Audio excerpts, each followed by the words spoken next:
Sang pengkhianat negara Aceh Sumatera, kegemilangan Sultan Ali Mukyat Syah, mempersatukan kerajaan-kerajaan di Aceh seperti Kerajaan Tamiang, Perlak Paseh, Linggep, Kerajaan Pedir, dan beberapa kerajaan lainnya. Untuk menjadi sebuah negara besar yang dikenal Kerajaan Aceh Darussalam dengan raja pertamanya adalah Sultan Ali Mugyat Syah, yang berkuasa sejak tahun 1496 sampai tahun 1528. Sejak Sultan Kerajaan Aceh Darussalam yang pertama sehingga Sultan ke-12 yaitu Sultan Iskandar Muda berkuasa pada tahun 1607 sampai tahun 1636 merupakan zaman keemasan. Pada saat itu Aceh berjaya di bidang politik, ekonomi, pendidikan juga di bidang militer. Aceh pada saat itu termasuk salah satu negara adikuasa di muka bumi. Kemakmuran dan keadilan dapat dirasakan oleh seluruh lapisan masyarakat.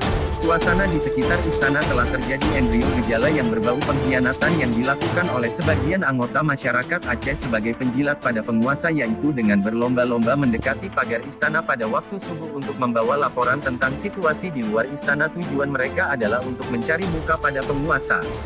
Fenomena semacam ini yang kemudian menjadi benih-benih pengkhianatan, cuak. Pergantian sultan terus-menerus dilakukan sesuai sistem dan proses yang berlaku sampai pada masa kesultanan terakhir yang ke-35 tahta kerajaan dipegang oleh Sultan Muhammad Daud Syah pada 1903.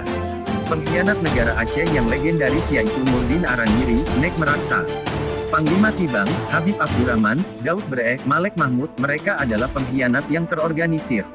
Mengenai Teuku Umar masih ada perbedaan pendapat bahwa di satu sisi Umar jadi panglima dengan gelar Johan Pahlawan adalah hadiah penjajah Belanda karena mau menyerah, bertekuk lutut mencium tapak kaki Belanda di samping makam Tengku di Anjung yang disaksikan oleh seorang kadi bersama 3 orang istrinya. Ini sangat memalukan apapun alasannya. Di sisi lain bangsa Aceh saat itu sedang habis-habisan melawan Belanda. Belanda marah karena ditipu oleh Umar, maka Belanda menyebut Umar pengkhianat dan pejuang Aceh juga menganggap Umar pengkhianat. Karena pasukan di bawah komando Umar bergabung dengan tentara Belanda menyerang kaum muslimin pejuang Aceh yang sedang melawan Belanda. Tanda tanya besar bagi kita adalah, kenapa Umar tidak mau bergabung di bawah komando Tengku Cik ditiru? Faktanya juga Umar ini senang menerima harta dan pangkat dari penjajah. Mari kita bandingkan Umar dan istrinya Cut Nyadin yang benar-benar berjuang. Jadi kalau Cut Nyadin kita sebut pahlawan, maka Teuku Umar adalah pengkhianat. Jika kita anggap Teuku Umar pahlawan, maka Tengku Cik ditiru pengkhianat dan sebaliknya. Sejak pecah perang antara pejuang Aceh dengan penjajah Belanda, banyak hulu balang jadi pengkhianat. Pengkhianatan para hulu balang dapat kita lihat dari isi perjanjian antara hulu balang dengan Belanda yang dikenal dengan nama Korte Portlaring, yaitu 1. Hulu balang mengaku kedaulatan Belanda. 2. Mengaku bendera Belanda sah di Aceh.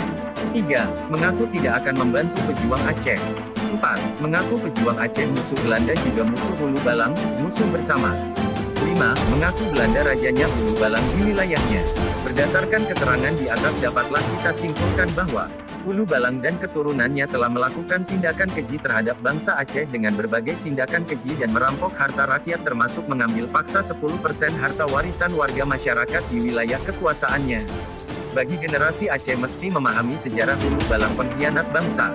Sejarah pengkhianatan selalu terulang seperti Portlaring adalah perjanjian hulu balang dengan penjajah Belanda yang diulangi lagi oleh Daud Bre dengan mengikrar janji setia kepada penjajah Indonesia, yaitu kita kenal dengan Ikrar Lampeh. Kemudian pada tanggal 15 Agustus tahun 2005 diulangi lagi oleh Malek Mahmud dengan istilah Memorandum of Understanding (MOU), yang isinya juga sama, adalah perjanjian pengkhianat dengan penjajah Indonesia. Wassalam Umar Ali.